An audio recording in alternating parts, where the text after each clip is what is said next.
Hello everyone, welcome back to my YouTube channel Unfolded Maths। जैसा कि मेरे channel के ऊपर मैथ की हम 10th क्लास की सीरीज़ को शुरू कर चुके थे, लेकिन कुछ पर्सनल रीजंस की वजह से वो बीच में हमें डिसकंटिन्यू करनी पड़ी। लेकिन अब हम फिर से वापस आ गए हैं हमारी उसी सीरीज़ को वापस लेकर, और हम हमारे इसी चैनल पर क्लास 10th का कंप्लीट मैथ करेंगे, जिसमें कि हमारे कंप्लीट एनसीईआरटी, पीवाईक्यूज और उसके साथ ही साथ क्वेश्चंस की भरपूर प्रैक्टिस करवाई जाएगी ताकि आप बोर्ड एग्जाम्स में ज़्यादा से ज़्यादा स्कोर कर पाएँ। हमने हमारे 10th क्लास के मैथ के 2 चैप्टर्स कंप्लीट कर लिए हैं और अब हम चैप्टर नंबर 3 स्टार्ट करने जा रहे हैं, जिस सीरीज़ में हम चैप्टर नंबर 3 की एक वीडियो कर चुके हैं, जिसमें हम इस चैप्टर से रिलेटेड बेसिक इंट्रोडक्शन कर चुके हैं। और अब हम आज की क्लास में उस इंट्रोडक्शन का एक छोटा सा रिवीजन लेंगे, जिससे कि आप आगे की क्लास को से रिलेट कर पाएँ और साथ ही साथ इसके एग्जाम्पल्स और एक्सरसाइज को ढंग से समझ पाएँ। अगर आपको मेरी वीडियो पसंद आए तो मेरी वीडियो को ज़्यादा से ज़्यादा लाइक करना, शेयर करना, मेरी वीडियो पे कमेंट्स करना अच्छे, और अगर आपको कोई भी डाउट है तो आप नीचे कमेंट सेक्शन में मुझसे डाउट पूछ सकते हैं, और ज़्यादा से ज़्यादा मेरी वीडियो को शेयर करें। हमारा चैप्टर नंबर 3 है pair of linear equations in 2 variables, यानी कि लीनियर इक्वेशन का पेयर हमारे पास दिया गया होगा जो कि 2 वेरिएबल्स में होगा। 2 वेरिएबल्स का मतलब है, जैसा कि आप यहाँ पे देख सकते हैं, एक x और एक y। 2 वेरिएबल्स में हमारी 2 इक्वेशंस दी जाएंगी इस तरीके से, और उन्हीं को हमें सॉल्व करना होगा। अब अगर हमारे पास इस तरह की कोई भी 2 इक्वेशन दी जाएंगी तो इन्हें हम 2 तरीके से बोल सकते हैं, एक कंसिस्टेंट पेयर ऑफ इक्वेशंस, एक inconsistent pair of equations. Consistent किसको बोलेंगे? जिसमें कि हमारे पास कोई ना कोई सॉल्यूशन ज़रूर एग्जिस्ट करता होगा, यानी कि जो अपनी कंसिस्टेंसी को बनाए रखे और कोई ना कोई सॉल्यूशन हमें ज़रूर प्रोवाइड करवाए। जैसे या तो हमारा उन इक्वेशंस का एक ही सॉल्यूशन होगा, जिसे हम यूनिक सॉल्यूशन भी बोलेंगे, या तो फिर हमारे एक से ज़्यादा सॉल्यूशन होंगे, बट कोई ना कोई सॉल्यूशन ज़रूर एग्जिस्ट करेगा। जहाँ बात इनकंसिस्टेंट की आए, वहाँ पे हमारा कोई भी सॉल्यूशन एग्जिस्ट नहीं करेगा। तब हम बोलेंगे कि कोई भी पेयर ऑफ इक्वेशंस जो है उसका हमारे पास, उसको हम इनकंसिस्टेंट बोल सकते हैं। अब हमें कैसे पता लगेगा कि किसी भी पेयर ऑफ इक्वेशंस का जो सॉल्यूशन है वो यूनिक सॉल्यूशन होगा, या उसके इनफाइनाइट सॉल्यूशन होंगे, या तो उसका कोई भी सॉल्यूशन नहीं होगा? उसके लिए हमें 2 मेथड दिए गए हैं, एक ज्योमेट्रिकल रिप्रेजेंटेशन से, और सेकंड है हमारा, अगर हम रेशियोज़ को कंपेयर करके देखें तो भी हम बता सकते हैं बिना ग्राफ को ड्रॉ किए हुए कि हमारा कोई भी linear pair of equations consistent होगा या इनकंसिस्टेंट होगा। सबसे पहले हम देखते हैं ज्योमेट्रिकल रिप्रेजेंटेशन से कैसे देख सकते हैं। अगर हमारे इन दोनों इक्वेशंस, जैसे फॉर एग्जांपल कोई भी 2 इक्वेशंस दी हुई हैं, अगर इनका ग्राफ हमारा इंटरसेक्टिंग लाइंस को शो करता है, यानी कि दोनों लाइंस की जो इक्वेशन है वो इंटरसेक्ट कर रही है ग्राफ में, तो उसको हम बोलेंगे कि वो इंटरसेक्ट एक ही पॉइंट पे करती है। तो इसलिए हम याद रख सकते हैं कि अगर एक ही पॉइंट पे इंटरसेक्ट करेगी तो एक ही सॉल्यूशन एग्जिस्ट करेगा, उसको हम यूनिक सॉल्यूशन बोलते हैं। अब अगर कोइंसिडेंट लाइंस होंगी, कोइंसिडेंट लाइंस होती हैं, जैसे इंटरसेक्टिंग लाइंस हमारी इस तरीके से होती हैं, इस पॉइंट पे इंटरसेक्ट कर गई, तो हमारा यूनिक सॉल्यूशन हो गया। कोइंसिडेंट लाइंस होती हैं जो हमारी एग्जैक्टली के बिल्कुल ऊपर ही होती हैं, देखने में ऐसे लगता है जैसे कि एक सिंगल ही लाइन है, तो अब हमें पता है ये हर एक जगह पे मिल ही रही है। दैट मीन्स ये हमें इनफाइनाइटली मैनी सॉल्यूशन प्रोवाइड करवाएगी। जहाँ बात नो सॉल्यूशन की आए, अगर हमारे पास 2 लाइंस, पैरेलल लाइंस हमें शो की जा रही हैं इन दोनों इक्वेशंस से, तो दैट मीन्स हम ये बोलेंगे कि ये लाइंस कहीं भी मिल नहीं रही हैं, यानी कि हमारी इक्वेशन का कोई भी सॉल्यूशन एग्जिस्ट नहीं करता है। अगर हम रेशियोज़ को कंपेयर करके देखें तो रेशियोज़ में हमारे पास a1/a2 जो होता है वो नॉट इक्वल टू b1/b2 होता है। अब आप ये कहेंगे कि यहाँ पे a1 b1, a2 b2, c1 c2 हैं क्या? हमारे पास a1 a2 और b1 b2 कोफिशिएंट्स हैं x एंड y के, यानी कि हमारे पास यहाँ जो कोफिशिएंट होगा और इसके साथ जो कोफिशिएंट होगा, इनको हम बोलेंगे a1 एंड b1, और इनके कोफिशिएंट्स को a2 एंड b2 बोलेंगे। ये दोनों को हम c1 और c2 बोलते हैं, यानी कि जो कांस्टेंट टर्म्स होती हैं। अगर हमारे पास a1/a2 है वो नॉट इक्वल टू b1/b2 होगा, तो हम बोलेंगे वो इंटरसेक्टिंग लाइंस है, यानी कि इन दोनों के, जैसे कि 1 इसका 1 है, इसका 2, इसका 3, इसका 3, तो हमें पता है इनका कभी भी सेम नहीं हो सकता, तो हम इंटरसेक्टिंग लाइंस बोलते हैं उनको। अगर इन तीनों की रेशियो सेम आ गई तो उनको हम बोलेंगे कोइंसिडेंट लाइंस। और अगर फर्स्ट 2 रेशियोज हमारी इक्वल आ गई लेकिन थर्ड रेशियो हमारी इक्वल नहीं है, तो हम उसको क्या बोलेंगे? उसको हम बोलेंगे पैरेलल लाइंस, यानी कि हमारा नो सॉल्यूशन, और फाइनली वो इनकंसिस्टेंट पेयर ऑफ इक्वेशन हो जाएगा। ये था हमारा एक छोटा सा रिवीजन जो हमने लास्ट वीडियो में इस चैप्टर से रिलेटेड इंट्रोडक्शन पढ़ा था। अब हम करेंगे हमारा एग्जाम्पल्स 3.1 के। अब मैं उम्मीद करती हूँ कि ये समझने के बाद आपको इनके क्वेश्चंस निकालने में बिल्कुल भी प्रॉब्लम नहीं होगी और आप साथ के साथ इनको समझ पाएंगे। फर्स्ट क्वेश्चन हमें दिया हुआ है, check graphically whether the pair of equations, ये पेयर ऑफ इक्वेशंस दिया हुआ है, is consistent, if so solve them graphically. हमें दिया है कि ये जो दो समीकरण दी हुई हैं, इक्वेशंस दी हुई हैं, इनको हम ग्राफ में बनाएंगे और उसको बनाने के बाद हमें ये चेक करना है कि वो कंसिस्टेंट है या नहीं है। अगर वो कंसिस्टेंट है तो हम उसको ग्राफ के माध्यम से ज़रूर दिखाएंगे, और अगर वो इनकंसिस्टेंट है यानी कि अगर कोई सोल्यूशन है ही नहीं तो हमें वो शो करने की ज़रूरत ही नहीं पड़ेगी। तो सबसे पहले हमें क्या करना होगा, अगर हमें ग्राफ ड्रॉ करना है तो हम क्या करेंगे, हमें ग्राफ ड्रॉ करना है इन इक्वेशंस का, फर्स्ट का और सेकंड का। क्यों? क्योंकि हमें ये दिया गया है चेक ग्राफिकली, यानी कि ग्राफ के माध्यम से ही हमें ये बताना है कि हमारे जो ये पेयर ऑफ इक्वेशन है ये कंसिस्टेंट है या इनकंसिस्टेंट है। तो हम क्या करेंगे, हम इनके दोनों के सॉल्यूशंस ढूंढेंगे। और कैसे ढूंढेंगे, हमने पहले फर्स्ट इक्वेशन को उठाया, ये है हमारी इक्वेशन नंबर 1, x + 3y = 6। इसमें हम इसको हमने फर्स्ट इक्वेशन का नाम दिया। अगर हम इसमें हमारे x यहाँ से y हमारा क्या आ जाएगा, अगर x + 3y = 6 है तो हम जानते हैं यहाँ से हमारा आ जाएगा 6 - x / 3। तो अगर हम इसके अंदर x को 0 पुट करते हैं तो हमें पता है y की वैल्यू हमारी आ जाएगी 2, और अगर हम यहाँ पे y को 0 पुट करते हैं तो हमारी कितनी आ जाएगी, x की वैल्यू आ जाएगी हमारी 6। यानी कि हम यहाँ पे ये लिख सकते हैं कि y की वैल्यू 6 - x/3। अगर x की वैल्यू हम 0 पुट करते हैं तो y की वैल्यू 2 आ रही है, और अगर y की वैल्यू हम 0 पुट करें तो x की वैल्यू 6 आ रही है। सिमिलरली हम सेकेंड इक्वेशन को भी यूज़ करेंगे। सेकेंड इक्वेशन में भी हम इसी तरीके से x और y को 0 पुट करके चेक करेंगे। यहाँ पे एक ध्यान रखने वाली बात सबसे बड़ी ये होती है कि हम जो x और y की वैल्यूज़ लेते हैं वो हम 0 के अलावा अदर कोई भी ले सकते हैं और 0 भी ले सकते हैं। हम यहाँ पे 0 इसलिए लेते हैं ताकि हमारी कैलकुलेशन ईजी हो सके। इसके अलावा अगर आप किसी भी पॉइंट को यहाँ पे रख के देखते हैं और उससे आप हमारे जो लाइंस हैं वो ड्रॉ करते हैं तो भी आपका जो पॉइंट ऑफ इंटरसेक्शन है वो हमेशा ही सेम रहेगा। हमने क्या किया, यहाँ भी x को अगर 2x - 3y = 12 है तो हमारे पास y की वैल्यू आएगी 2x - 12/3। आप ये सारी चीज़ें प्रीवियस क्लासेस में देख चुके हैं, आपको कैसे सॉल्व की जाती हैं।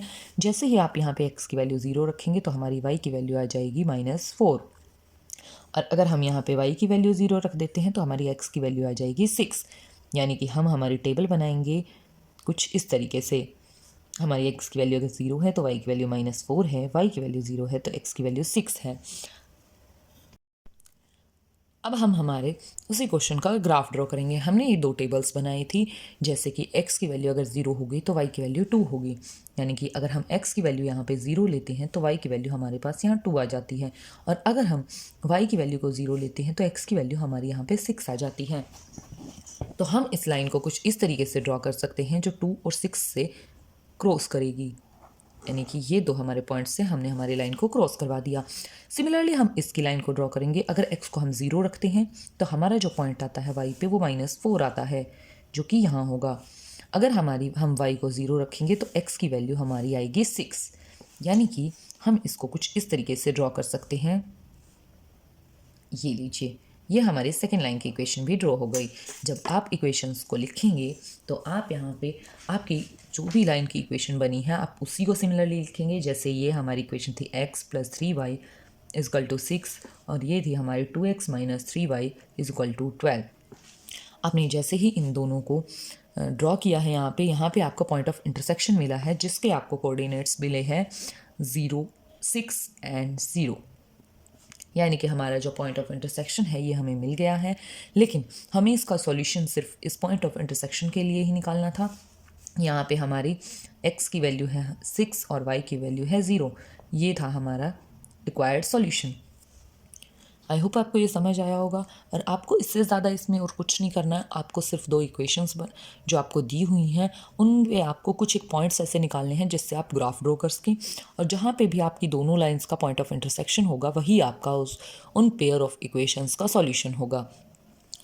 नेक्स्ट है हमारे पास एग्जाम्पल नंबर 2, जिसमें बोला गया है हमें graphically find whether the following pair of equations has no solution, unique solution और इनफाइनाइटली मैनी सॉल्यूशन। हमें दो इक्वेशंस दी हुई हैं और हमें पूछा गया है कि हमें ग्राफिकली ये फाइंड आउट करना है, यानी कि ग्राफ बना के हमें ये फाइंड आउट करना है कि हमारा जो पेयर ऑफ इक्वेशन है वो उसका सॉल्यूशन होगा या नहीं होगा, और अगर होगा तो यूनिक सॉल्यूशन होगा या फिर इनफाइनाइटली मैनी सॉल्यूशन होंगे। हमारे पास ये दो इक्वेशंस दी हुई हैं। हम क्या करेंगे, हमारे पास जैसे कि हमें ये इक्वेशन दी हुई है तो हम इसमें से फ्रैक्शन को चेंज कर लेंगे ताकि ये भी हमारे पास एक सिंपल इक्वेशन बन जाए। हमने क्या किया, अगर हम इक्वेशन नंबर सेकंड को क्या करते हैं 5/3 से मल्टीप्लाई कर देते हैं, सिर्फ इसलिए ताकि हम इस कोफिशिएंट को इसके बराबर बना के देखते हैं और फिर देखेंगे कि ये किस तरीके की इक्वेशन बनती है। हमने 5/3 को मल्टीप्लाई किया जब, तो फर्स्ट कोफिशिएंट से भी किया, 3 से किया 5/3, -24/5 से किया 5/3, 3/5 से किया 5/3, तो यहाँ पे आ जाएगा 1। तो यहाँ से हमारे पास क्या आता है, 3 से 3 कैंसिल हो जाता है, हमारे पास आ गया है 5x। यहाँ भी हमारे पास 3, 8, 5 से 5 कैंसिल, यानी कि 8y + 1 = 0।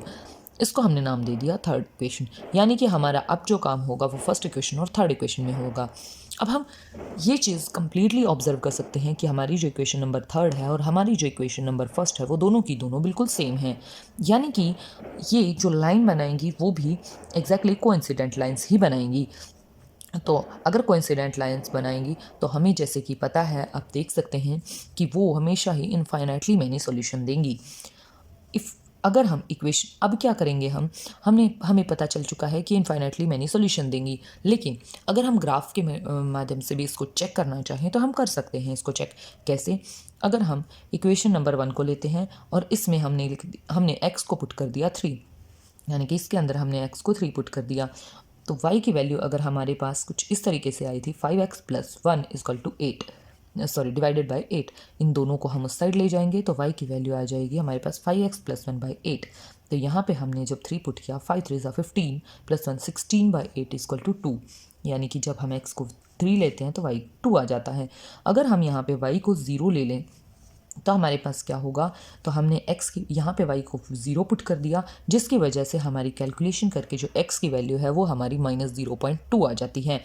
इस सिमिलरली जैसे कि हमने लास्ट क्वेश्चन में किया था, यहाँ पे हमने 2 टेबल्स बनाई थी जिससे हम लाइंस को ड्रॉ कर सके। आप 2 से ज़्यादा पॉइंट्स भी ले सकते हैं, वो आपकी अपनी चॉइस है, बाकी 2 आपको मिनिमम पॉइंट्स लेने ही पड़ेंगे। हमने क्या किया, यहाँ एक टेबल बना ली जहाँ पे हमारे x और y की वैल्यूज़ को रख दिया।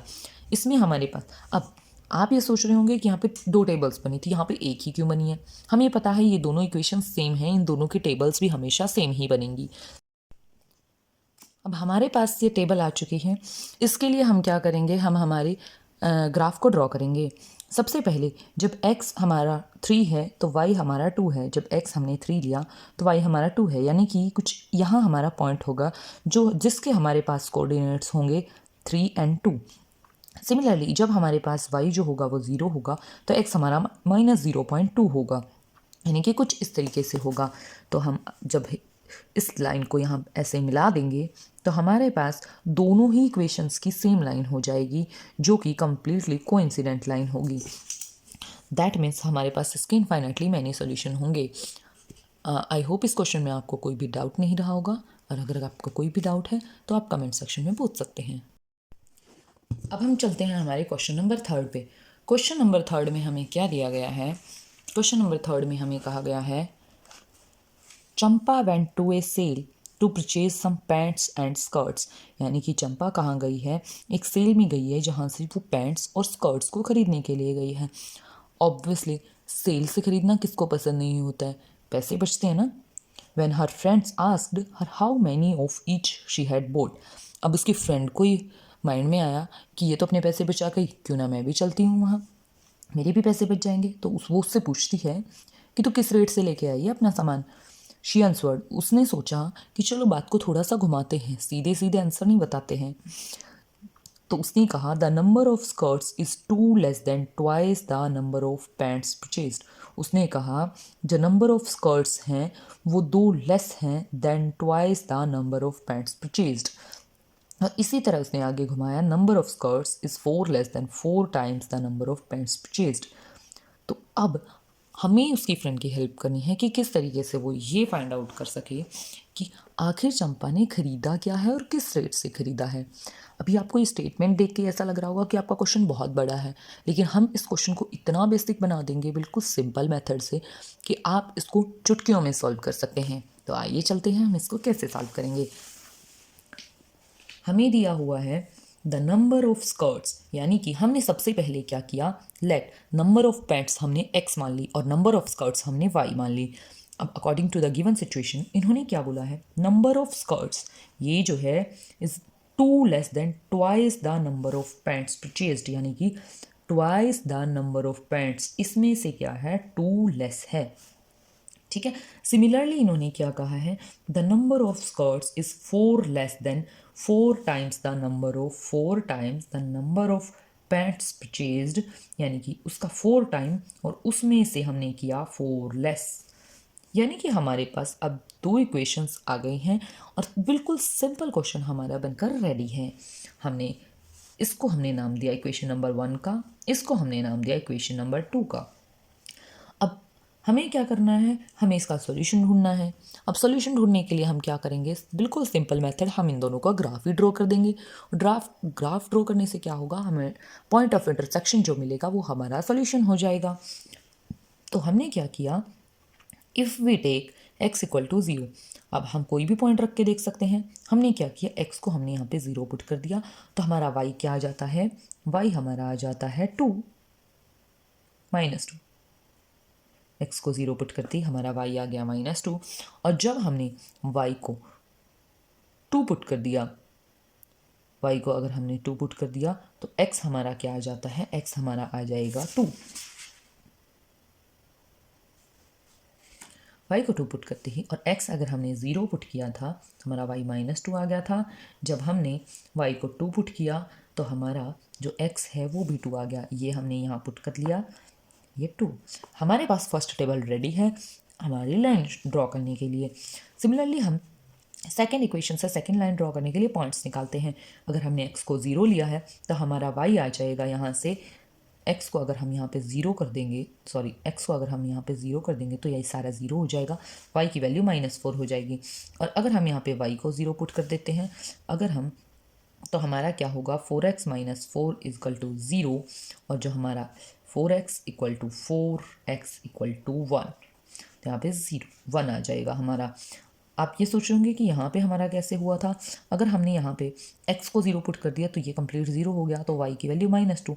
लेकिन जब हम y को 2 पुट करते हैं तो हमारा कुछ इस तरीके से होगा, 2x - 2, 2x is equal to, इस -2 को हम उधर ले जाएंगे तो हमारा क्या हो जाएगा, 4 हो जाएगा। और हमारी जो x की वैल्यू है वो हमारे 2 आ गई थी, जो कि यहाँ हमने लिखी थी। सिमिलरली x की वैल्यू यहाँ पे 1 आ गई। तो जैसे कि हमने x को 0 पुट किया तो y की -4, y को 0 पुट करते ही x की 1। हमारे पास दो टेबल्स रेडी हैं हमारे क्वेश्चन को सॉल्व करने के लिए। अब हम क्या करेंगे, जैसे कि हमारी टेबल्स बनी हैं, हम हमारी इक्वेशंस को ग्राफ के ऊपर ड्रॉ कर देंगे। कैसे, अगर हमारा x 0 है तो हमारा y क्या आया हुआ है, -2। x अगर हमारा 0 है तो y हमारा आया है -2, और x अगर हमारा 2 है तो y आ गया है हमारा 2, यानी कि कुछ यहाँ हमारा पॉइंट आएगा। तो हमने क्या किया, इस लाइन को इस तरीके से स्केल की मीडियम से हमने ड्रॉ कर दिया। आप कभी भी जब ग्राफ ड्रॉ करेंगे तो कभी भी विदाउट मेजरमेंट ग्राफ को ड्रॉ नहीं करना है, बिना स्केल के ड्रॉ नहीं करना है। वो इसलिए क्योंकि आप ग्राफ तो ड्रॉ कर देंगे लेकिन जो आपका पॉइंट ऑफ इंटरसेक्शन होगा, यानी कि क्वेश्चन का सॉल्यूशन होगा, वो हमारा गलत होने के 100% चांसेस हो जाते हैं। जी, जैसे ही हमारी एक इक्वेशन की हमारी जो लाइन थी वो कंप्लीट हो गई। अब हम क्या करेंगे, हमारी सेकेंड इक्वेशन पे जाएंगे, जिसमें अगर x को 0 पुट किया है तो y हमारा जा रहा है -4, और अगर हम y को 0 पुट करते हैं तो x हमारा आ रहा है 1। तो हमारा क्या होगा, हम इस लाइन को कुछ इस तरीके से ड्रॉ कर देंगे, यानी कि जो हमारा ये पॉइंट है जो कि 1 0 है, ये हमारा हो गया पॉइंट ऑफ इंटरसेक्शन, यानी कि जो दोनों लाइंस हैं वो इंटरसेक्ट कर रही हैं 1 0 पे। So x equal to 1, y equal to 0 is the required solution. That means number of pants जो थी उसने जो परचेज़ की थी वो 1 थी, और नंबर ऑफ स्कर्ट्स जो परचेज़ की थी वो 0 थी। तो ये थी हमारे एग्जाम्पल 3.1 के जो हमने अभी तक सॉल्व किए हैं। तो ये थी हमारी आज की वीडियो। आई होप आपको मेरी वीडियोस पसंद आ रही होंगी और आपके लिए ये सीरीज़ भी यूज़फुल होगी। अगर आपको इस सीरीज़ से रिलेटेड कोई भी डाउट है या फिर साथ ही साथ जितने मैं क्वेश्चंस करवा रही हूँ, कंसेप्ट्स करवा रही हूँ, उससे रिलेटेड कोई भी डाउट है तो आप कमेंट सेक्शन में जाके पूछ सकते हैं। आपको मैं उस चीज़ का रिप्लाई करूँगी, उसका सॉल्यूशन भी दूंगी और आपके डाउट्स ज़रूर क्लियर करूँगी। और अगर आपको मेरी वीडियोस पसंद आ रही हैं तो मेरी वीडियो को ज़्यादा से ज़्यादा लाइक करें, ज़्यादा से ज़्यादा शेयर करें, मेरी वीडियो पे ज़्यादा से ज़्यादा कमेंट्स करें और मेरे चैनल को सब्सक्राइब ज़रूर करें। तो मिलते हैं हमारी नेक्स्ट वीडियो में, ताकि आपके लिए मैं और भी अच्छी से अच्छी वीडियोस ला सकूँ और आपका कंप्लीट सिलेबस जल्द से जल्द करवा सकूँ, ताकि आप बोर्ड एग्जाम्स में बहुत ज़्यादा स्कोर कर पाएँ और विदाउट एनी स्ट्रेस स्कोर कर पाएँ। सो मिलते हैं हमारी नेक्स्ट वीडियो में, तब तक के लिए बाय बाय, टेक केयर।